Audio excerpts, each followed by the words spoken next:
नमस्कार, बहुत स्वागत है आपका। आप देख रहे हैं न्यूज का एक्स-रे और मैं हूं आपके साथ मृदुल शर्मा। और आज की हमारी सबसे पहली और सबसे बड़ी खबर है, अब चूकना नहीं। योगी आदित्यनाथ बार बार ये संदेश दे रहे हैं, लेकिन इस बार हिंदुओं को ये संदेश क्यों दिया है, इसके पीछे की वजह क्या है और अब योगी आदित्यनाथ की अलग अलग देशों में क्यों मांग हो रही है, आइए आपको विस्तार से बताता हूं। दर्शकों, आज हम एक ऐसी खबर का एक्स-रे कर रहे हैं जिसका कनेक्शन बांग्लादेश से भारत और भारत से विदेश तक है। बांग्लादेश के हालातों से आप वाकिफ हैं दर्शकों, हमने कई बार देखा। हिंदुओं पर हमले और अत्याचार को लेकर सीएम योगी आदित्यनाथ दो टूक कह चुके हैं, बटेंगे तो कटेंगे और एक रहेंगे तो नेक रहेंगे। इसके पीछे योगी की दूरदृष्टि है। वो समझ गए कि भारत में भी बांग्लादेश जैसी बांटने वाली कोशिश हो रही है। सीएम योगी ने जब ये संदेश दिया, मैसेज दिया, उसकी गूंज दुनिया में सुनाई दी। योगी के लिए सनातन ही धर्म है। सनातन के पहले पन्ने पर मानवता का जिक्र है और उनकी सनातन छवि और दूरदर्शी सोच का नतीजा है कि उनकी मांग स्कॉटलैंड जैसे देश में हो रही है दर्शकों, जहां हिंदू अल्पसंख्यक हैं, जैसे बांग्लादेश में थे दर्शकों। लेकिन दुनिया में योगी की मांग क्यों उठ रही है? योगी आदित्यनाथ लगातार सनातन का संदेश दे रहे हैं, लेकिन आप देखिए बांग्लादेश में हिंदू अल्पसंख्यक है, वहां हिंदुओं पर अत्याचार हो रहा है, और स्कॉटलैंड में भी हिंदू अल्पसंख्यक है, वहां पर योगी की मांग हो रही है दर्शकों। लेकिन पहले आपको बताता हूं दर्शकों, जो योगी आदित्यनाथ बार बार इस बात को दर्शा रहे हैं, बोल रहे हैं, वो क्यों बोल रहे हैं, ये तस्वीर आप देखिए। बांग्लादेश में जो हालात हिंदुओं के लिए बने हुए हैं, उनकी तस्वीर देखकर ही सिरहन पैदा हो जाती है। वहां हिंदुओं को लगातार टारगेट किया जा रहा है दर्शकों, हिंदुओं पर जुल्म ढाए जा रहे हैं, उन्हें जीते जी वो प्रताड़नाएं दी जा रही है, वो यातनाएं दी जा रही हैं जो मरने से ज्यादा बदतर है, बढ़कर है। कई मामलों में हिंदुओं की हत्या की जा रही है दर्शकों, सोचिए जरा आप।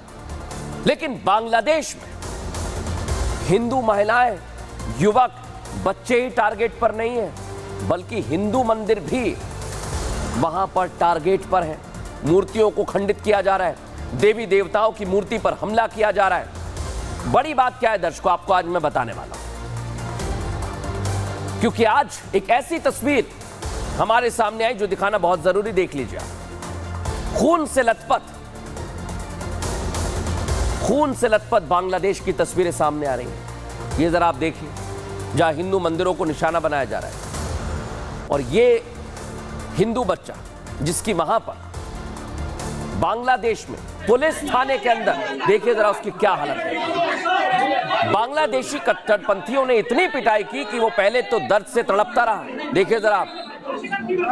आखिरकार उसने अपनी सांसें त्याग दी। कट्टरपंथियों के हाथों में मोटे मोटे डंडे हैं, लाठियां दिखाई दे रही हैं दर्शकों। इससे पहले ये हिंदू युवक थाने में था, लेकिन देखिए क्या उसकी हालत कर दी, सबके सामने, कोई नहीं रोक रहा है दर्शकों। और इसी बात का शक था कि ये इस्लामिक कट्टरपंथी, ये देखिए आप, थाने के अंदर बैठा हुआ है। उसे लगा था कि पुलिस है, कुछ नहीं होगा, लेकिन इस्लामिक कट्टरपंथियों ने उसे मारा। इसलिए वो इन लोगों से डरकर थाने में बैठ जाता है। पहले ये लोग वहां पहुंच जाते हैं, पुलिस से उसे कहते हैं कि हमें सौंप दे। पुलिस पहले इनकार करती है, लेकिन काफी देर बाद उत्सव मंडल इसका नाम था, इस हिंदू युवक को कट्टरपंथियों के हाथों में सौंप दिया गया। पुलिस भी काम नहीं आई, उसके बाद वो उसे मार डालते। दर्शक, कट्टरपंथी नारे लगाते, हुड़दंग काटते और चिल्ला चिल्ला कर ये बता रहे हैं, देख लीजिए दर्शकों, सुनवाता हूं आपको क्या कह रहे हैं, कि वो रुकने वाले नहीं हैं, हिंदुओं को वो इसी तरह निशाना बनाते रहेंगे। इन कट्टरपंथियों को संरक्षण मिला हुआ है मोहम्मद यूनुस का, क्योंकि वो कह रहे हैं कि हिंदुओं पर हो रहे हमले सिर्फ एक बहाना है। ये उन्होंने कहा है, वो हिंदुओं पर हो रहे अत्याचार को एक साजिश बता रहे हैं, इन तस्वीरों को नहीं देख रहे। वो कह रहे हैं कि ऐसे हमलों को बड़ा दिखाने की कोशिश हो रही है। यानी ये तो साफ हो गया है दर्शकों कि मोहम्मद यूनुस हिंदुओं पर अत्याचार को हवा दे रहे हैं, ऐसे हमलों को बढ़ावा दे रहे हैं दर्शक। यही तस्वीर आप देखिए दर्शक, लेकिन आप समझिए, ये जो तस्वीर आज बांग्लादेश से सामने आ रही है, इसलिए हम कह रहे हैं जो संदेश दिया गया है वो बहुत बड़ा संदेश है। और किस तरह से योगी आदित्यनाथ ने संदेश दिया है, पहले आपको वो सुनवाता हूं और फिर एक और संदेश आज दिया है, उसके बारे में बताएंगे।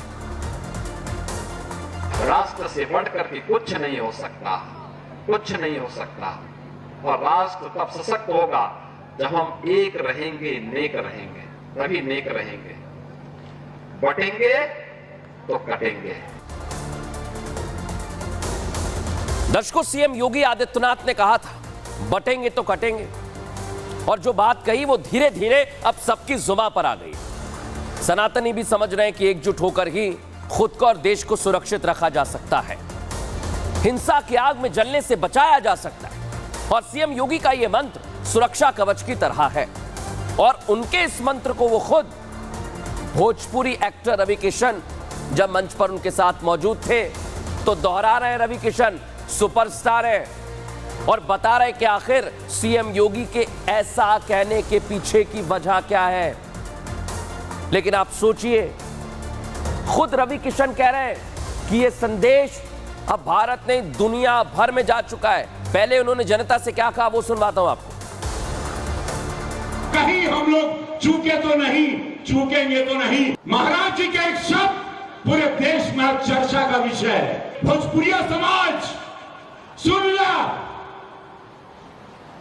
कि यदि पटोगे तो कटोगे। यह बात रहे भैया, आज पूरा भारत चिंतन कर रहा है जब से महाराज जी ने यह वाणी बोली। दर्शकों, योगी भारत के सनातनियों को संदेश देते हैं, लेकिन उनके बयान दूसरे देशों में भी सुने जाते हैं। और ऐसा हम इसलिए कह रहे हैं क्योंकि सांसद बीजेपी के रवि किशन खुद इस बात को दोहराते हैं, जो 15 अगस्त के मौके पर स्कॉटलैंड में तिरंगे का मान बढ़ा रहे हैं। उस दौरान उनसे स्कॉटलैंड की सरकार ने उनके देश में सीएम योगी को भेजने की मांग की है। स्कॉटलैंड तो स्कॉटलैंड, लंदन जैसे देश ने भी योगी को अपने देश बुलाने की बात कही है। यानी सीएम योगी और उनके मॉडल की डिमांड हाई है। हर देश चाहता है कि उनके देश में मोदी योगी जैसे नेता हो ताकि देश को विकसित कर सके। लेकिन एक और बात है दर्शकों, जिसकी वजह से ये मांग बढ़ गई है, और ये बहुत बड़ी मांग है दर्शकों। लेकिन पहले आपको सुनवाता हूं रवि किशन क्या कह रहे हैं, कैसे दूसरे देश योगी की मांग कर रहे हैं, सुनिए जरा। स्कॉटलैंड में था 15 अगस्त को, हम वहां झंडारोहण करत रहे। ध्यान से सुनिए, हमारे बगल में अंग्रेज था, हिज एक्सीलेंसी कहल जाला, जो स्कॉटलैंड को चलाते हैं। उनके साथ मेरा कॉन्वर्सेशन हो रहा था। वो हमको बोले कि I heard about your chief minister, I heard is fantastic. हमको क्या, वो आपके चीफ मिनिस्टर शुड, हमको ऐसे लोग मिलने चाहिए। बिकॉज वहां बड़ा दंगा हो रहा है लंदन में, और दंगा क्यों हो रहा है आप लोगों से छिपा नहीं। तो आज पूज्य महाराज जी का डिमांड पूरे विश्व में बा। दर्शकों, वजह क्या है जो स्कॉटलैंड मांग रहा है? यही वजह है जो मैं आपको दिखा रहा हूं। वहां ईसाइयों की संख्या 67% है और हिंदू 0.6% पर है। लेकिन बड़ी बात क्या है, मुसलमानों की संख्या में लगातार इजाफा हो रहा है, और इस तरह की डेमोग्राफी भारत में भी दिखाई दे रही है दर्शकों, और इसीलिए चिंता का विषय बनी हुई है। लेकिन इस मसले पर दर्शकों सियासत होती है इस देश में, और इसलिए आज हम कह रहे हैं, रवि किशन तो बता रहे हैं कि कैसे दूसरे देश योगी और उनके मॉडल को अपनाने के लिए उत्सुक हैं। लेकिन सबसे हैरान करने वाली बात यह है कि विदेशी धरा पर जिस योगी मॉडल की बात हो रही है, भारत में रहकर योगी के खिलाफ विपक्ष सियासत कर रहा है, उनके खिलाफ बयान दे रहा है। Akhilesh Yadav law and order पर सवाल खड़ा करते हैं, जो भी मौका आता है उसे लपक लेते हैं। योगी और उनकी पुलिस के एक्शन में आरोपी की जात ढूंढते हैं, जाति वाली सियासत करते हैं। लेकिन अखिलेश यादव की ये कोशिशें योगी आदित्यनाथ के मजबूत इरादों से पस्त होने वाली है। योगी ने कसम खाई है दर्शक, माफिया हो या कोई बदमाश, उसे राज्य से जड़ से खत्म कर देंगे। कैसे योगी आदित्यनाथ जो हमदर्दी दिखा रहे हैं अपराधियों से, माफियाओं से, क्या कह रहे हैं योगी आदित्यनाथ, सुनिए जरा। वचन कैसे निभाने चाहिए, यह भी हमारा रामायण हमें बता देता है। रघुकुल रीत सदा चली आई, प्राण जाई पर वचन न जाई। वचन नहीं जाना है, जब एक बार कह दिया तो हो करके रहेगा। और यह कह करके पूरा रामायण काल आज हमारे लिए आदर्श बना है। दर्शकों, योगी आदित्यनाथ कह चुके हैं प्रदेश से अपराधी और लगातार हो रहे अपराध का सफाया कर देंगे, मिशन पर है। लेकिन अखिलेश यादव को ऐसे लोगों से हमदर्दी है दर्शक। उन्हें अपराध करने वालों का अपराध नहीं दिख रहा है, जाति दिख रही है। ये वही अखिलेश यादव है जो सुल्तानपुर में डकैती हुई तो यादव अपराधी की जाति देख रहे हैं, सोशल मीडिया पर पोस्ट लिख रहे थे। प्रदेश में अपराधियों का अमृतकाल चल रहा है, सरकार प्रशासन पर सवाल उठा रहे थे। वही ट्वीट मैं आपको दिखा रहा हूं दर्शक। लेकिन जब योगी की पुलिस ने अपराधियों पर एक्शन लिया, एनकाउंटर हुआ, तो अखिलेश यादव जात देखने लगे। इतना ही नहीं, एनकाउंटर में मारे गए बदमाश मंगेश यादव के घर समाजवादी पार्टी का प्रतिनिधिमंडल डेलीगेशन पहुंच गया परिवार को सांत्वना देने के लिए। यह एनकाउंटर की तस्वीर आपको दिखा रहा हूं मैं। लेकिन आज समाजवादी पार्टी के लोग जो अपराधी जिसका एनकाउंटर हुआ उसके घर पहुंच गए सांत्वना देने के लिए। अखिलेश यादव जी, अपराध हो तो सरकार पर सवाल आप उठाते हैं, एक्शन अगर सरकार लेती है तो भी सवाल उठाते हैं। क्या उत्तर प्रदेश में हो, क्या चाहता है विपक्ष, क्या चाहती है समाजवादी पार्टी, क्या चाहते हैं अखिलेश यादव? क्योंकि जिस मंगेश यादव से आपको हमदर्दी है उस पर पहले से ही कई केस दर्ज हैं। उसकी क्राइम कुंडली का आज मैंने एक्सरे किया है दर्शकों, बता रहा हूं आपको। एक एक चीज आपको बता रहा हूं, ये देखिए आप, 1 लाख का इनामी बदमाश है ये। 2022 में गैंगस्टर एक्ट का केस चल रहा है, इसी आरोपी से समाजवादी पार्टी को हमदर्दी।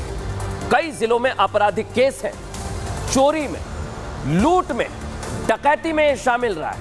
आप सोचिए, और इस अपराधी की जाति देखी जा रही है। अखिलेश यादव की समाजवादी पार्टी पहली बार किसी बदमाश के घर नहीं पहुंची दर्शकों। आपको याद दिला देता हूं, माफिया मुख्तार आपको याद होगा।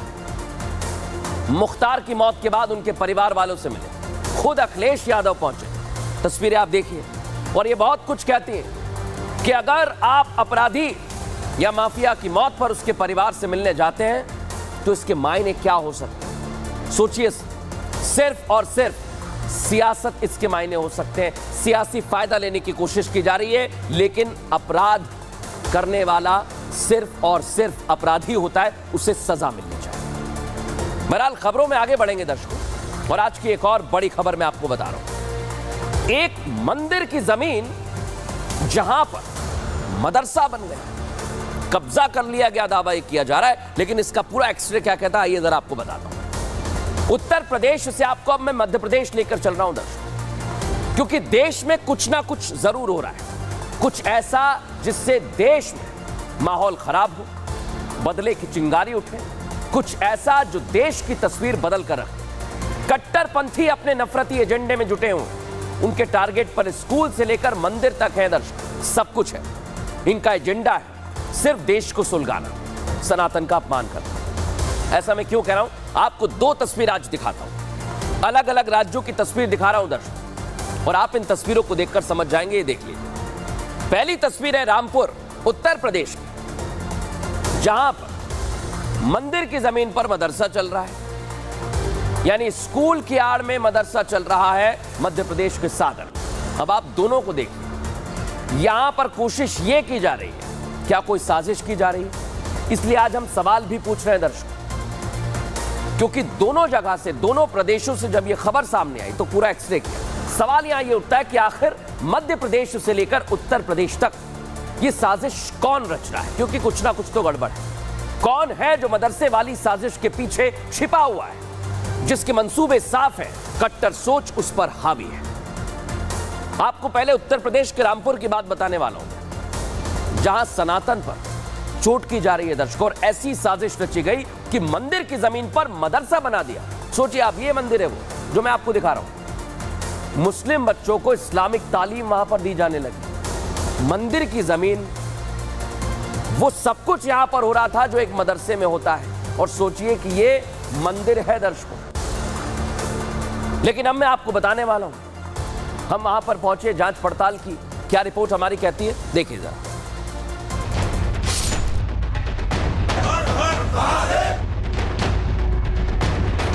पूर्ण विश्वास है माननीय मुख्यमंत्री जी इस बात को संज्ञान में लेंगे, और नहीं हुआ तो राष्ट्रीय शिव शक्ति सेना स्वयं जाकर के उस मदरसे को ढांचा गिराने में, खत्म करने में सक्षम है। ये अल्टीमेटम उन कट्टरपंथियों को जो समाज में नफरत फैलाने की कोशिश कर रहे हैं। मैसेज उस नफरती सोच को जो लोगों में जहर घोलने की कोशिश कर रहे हैं। यूपी का रामपुर, जिनके नाम में ही राम है, वहां एक मंदिर के परिसर में अवैध कब्जा कर मदरसा चलाने का आरोप लग रहा है। यहाँ आसपास में मदरसा था पहले कभी? नहीं भैया, मदरसा नहीं था। ना ना तो अब दोबारा मदरसा बनाया गया है? जी, कब्जा किया गया है, इसको कब्जा मुक्त कराया जाए, मंदिर की जमीन मंदिर को दी जाए। आज नक्शा भी दिया गया है और खतौनी भी दी गई है। अगर उसके हिसाब से देखा जाए तो ये मंदिर की जगह है। तो हमारी प्रशासन से यही रिक्वेस्ट है कि अगर ये जगह मंदिर की तो इसको खाली करवाया जाए। मंदिर में जबरन कब्जा कर मदरसा बनाने के बाद हिंदूवादी संगठनों में आक्रोश है। सैकड़ों की संख्या में हिंदू समुदाय के लोगों ने नारेबाजी करते हुए रैली निकाली। कलेक्टर ऑफिस पहुंचकर कलेक्टर को ज्ञापन सौंपा। साफ साफ कर दिया कि कार्रवाई हो, नहीं तो वो खुद इसका हिसाब करें।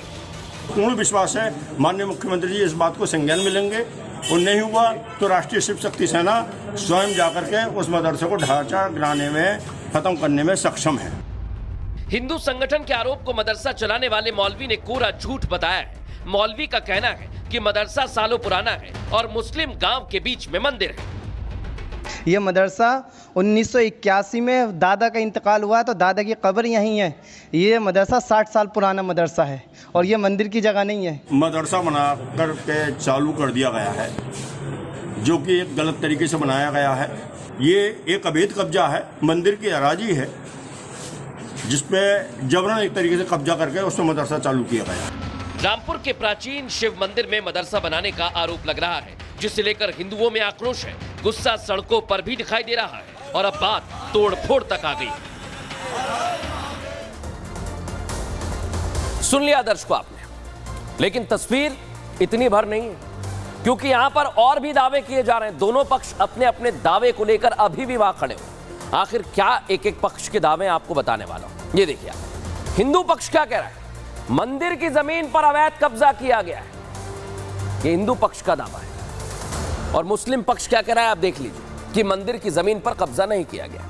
मुस्लिम पक्ष क्या कह रहा है, मदरसा केवल 6 से 7 साल से नहीं चल रहा है, 60 साल पुराना है। मदरसा 1981 से मौजूद है, यह दावा कर रहा है। लेकिन हिंदू पक्ष क्या कह रहा है, चंद महीने पहले ही मदरसा शुरू किया गया है और यह साफ तस्वीर बता दी है। मुस्लिम पक्ष का कहना है कि गांव में ज्यादातर आबादी मुसलमानों की है, मुसलमानों की आबादी के बीच में यह मंदिर है, मदरसे के बराबर शिव मंदिर बना है। अब हिंदू पक्ष क्या कह रहा है, पहले आसपास में कोई मदरसा नहीं था, लेकिन अब एकदम से मदरसा आ गया है। मुस्लिम पक्ष का एक और दावा है, पंडित और मौलवी भाईचारे से रहते हैं, मंदिर की देखभाल सभी मुसलमान करते हैं।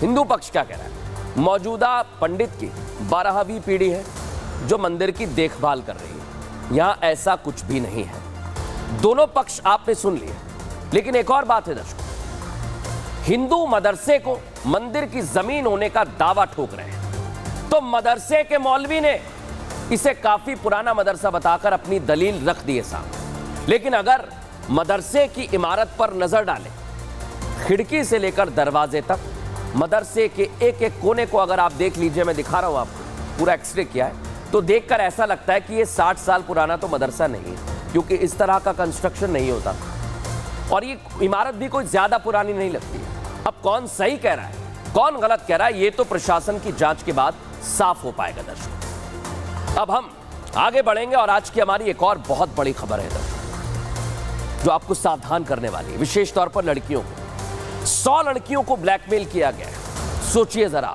लेकिन ब्लैकमेल करने वाला शख्स इसे पूरी प्लानिंग के साथ अंजाम दे रहा था। कैसे, आइए जरा इसका पूरा एक्सरे हमने किया है। 100 लड़कियों की ब्लैकमेलिंग हो गई दर्शकों। राजस्थान का अजमेर कांड आपको याद होगा, जो 1992 में हुआ था। किस तरह लड़कियों की अस्मत के साथ खिलवाड़ किया गया था, उसी अजमेर कांड पर फिल्म तक बनी और अभी कुछ दिन पहले अजमेर कांड के आरोपियों को आजीवन कारावास की सजा सुनाई गई। यही वो तस्वीर मैं आपको दिखा रहा हूं। अब वैसा ही मामला मध्य प्रदेश के जबलपुर से सामने आया है दर्शकों, सोच लीजिए आप, ठीक वैसा ही मामला जहां दो तस्वीर मैं आज आपको दिखा रहा हूं, एक अजमेर कांड, दूसरा जबलपुर कांड। और इन दोनों को आप देखिए, अजमेर कांड जो आज तक कोई नहीं भूला है, वैसा ही एक कांड हो रहा था जहां जबलपुर के सरकारी गर्ल्स कॉलेज में छात्राओं को ब्लैकमेल किया जा रहा था। ब्लैकमेल किया जा रहा था दर्शकों। जबलपुर जो शहर है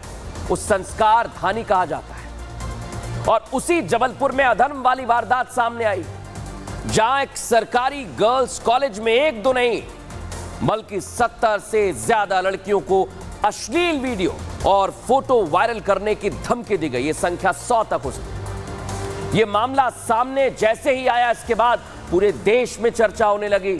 क्या एक बार फिर से 1992 का 1992 में हुआ अजमेर कांड होने वाला था?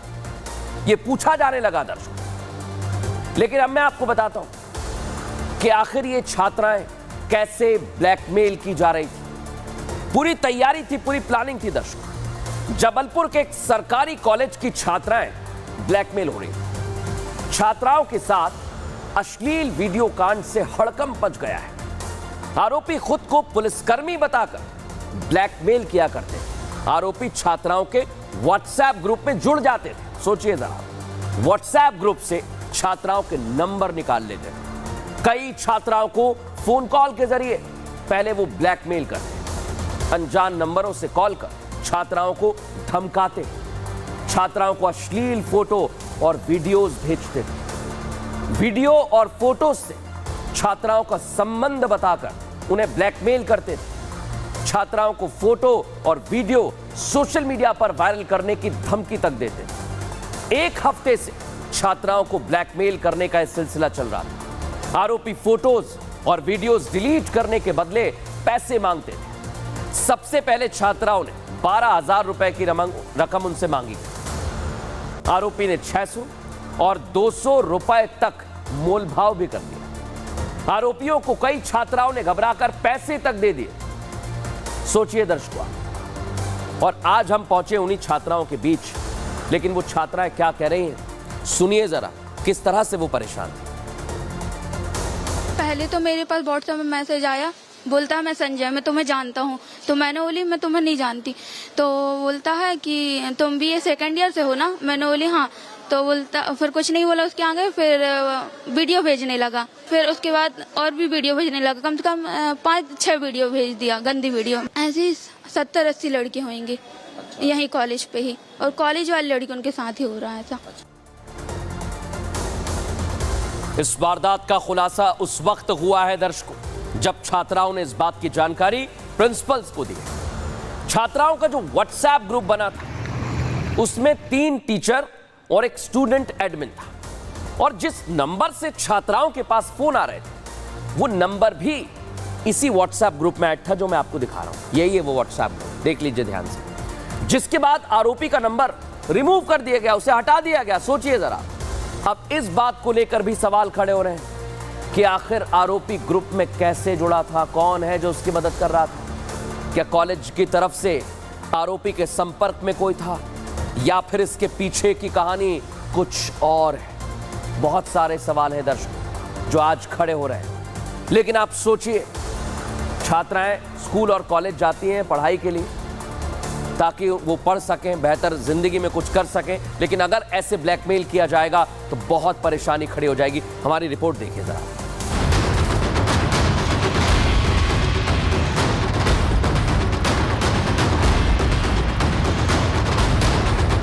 जबलपुर में 70 से ज्यादा छात्राओं की ब्लैकमेलिंग का मामला जैसे ही सामने आया, पूरे प्रदेश ही नहीं देश में इसकी चर्चा होने लगी। साथ ही प्रदर्शन भी होने लगा। एक तरफ अखिल भारतीय विद्यार्थी परिषद प्रदर्शन कर रहा है तो दूसरी तरफ कांग्रेस ने भी विरोध का झंडा बुलंद किया। जबलपुर के गवर्नमेंट गर्ल्स कॉलेज में जिस तरह से छात्राओं के साथ ब्लैकमेलिंग का मामला सामने आया है, इसके बाद ये मामला तूल पकड़ता जा जा रहा है। देखिए एसपी ऑफिस के बाहर एबीवीपी और कांग्रेस दोनों ही विरोध प्रदर्शन करने पहुंचे हैं। एबीवीपी वाले भी विरोध प्रदर्शन कर रहे हैं और कांग्रेस के तमाम लोग भी प्रदर्शन कर रहे हैं। को धमकी देता है कि मैं आकर तुम्हारे घर में ये बात बता दूंगा मम्मी पापा से, तो फिर वो छात्राएं डर जाती हैं और उनसे 6,000, 10,000, 40,000 ऐसे पैसों की मांग की जाती है। ऐसी 70 से अधिक छात्राओं ने पैसे दे भी दिए हैं उनको। 2 हफ्तों से चलता हुआ जब आज हम कैंपस के विजिट के लिए आए तो हमें पता चला, तो हमने यहाँ पे एक बृहद आंदोलन किया। पूरे कांड को लेकर कांग्रेस विधायक विक्रांत भूरिया ने प्रदेश की कानून व्यवस्था पर सवाल खड़े किए। साथ ही प्रशासन से पूरे मामले में जांच कर कड़ी कार्रवाई की मांग की। कहीं ना कहीं पूरे मध्य प्रदेश में बच्चियों में एक ज़बरदस्त भय का माहौल है। शिक्षा व्यवस्था पूरी तरह से चरमरा गई है, कानून व्यवस्था पूरी तरह से चरमरा गई है और आज अगर बच्चियों को उनके वीडियो तैयार करने के कारण ब्लैकमेल करा जा रहा है और प्रशासन चुपचाप बैठा है, तो ये कहीं ना कहीं एक बहुत बड़ा सवाल खड़ा करता है। एक तरफ सियासत हो रही है तो वहीं कॉलेज प्रशासन पर भी सवालिया निशान लग रहे हैं, क्योंकि प्रबंधन ने अपनी गलती छिपाने के लिए आरोपी को व्हाट्सएप ग्रुप से रिमूव कर दिया। इसे लेकर आर भारत की टीम ने कॉलेज प्रिंसिपल से बात की। देखो ये जो तीनों टीचर्स हमारे, क्या होता है कि बच्चों को पढ़ाने के लिए मैसेज देने को हर विषय के ग्रुप बनते, 4,000 लड़कियां हैं, तो ये प्रोफेसर हैं। इस नंबर से धमकी आ रही है। हाँ, तो अपन इसी की जांच करेंगे ना। कोई लड़कियां इस ग्रुप में कैसे जुड़ गया? सुनिए, लड़कियां क्या करती हैं, उनके पेरेंट्स के नंबर, भाई के नंबर, किसी से भी मोबाइल लाती है। मोबाइल तो रहते नहीं इन लोग के पास। सभी लड़कियां इतनी आर्थिक स्थिति संपन्न नहीं होती कि अपना मोबाइल, वो ग्रुप में जुड़ी है अपने घर के किसी के भी नंबर, तो ऐसा भी हो सकता है। सच क्या है ये तो जांच के बाद ही सामने आएगा, लेकिन जिस तरह से मामला सामने आया है उसने अजमेर कांड की याद दिला दी है, जब 300 से ज्यादा छात्राओं के अश्लील वीडियो बनाकर उनकी अस्मत को तार-तार किया गया था। जबलपुर में इस अश्लील वीडियो कांड के खुलासे के बाद पुलिस तुरंत हरकत में आई।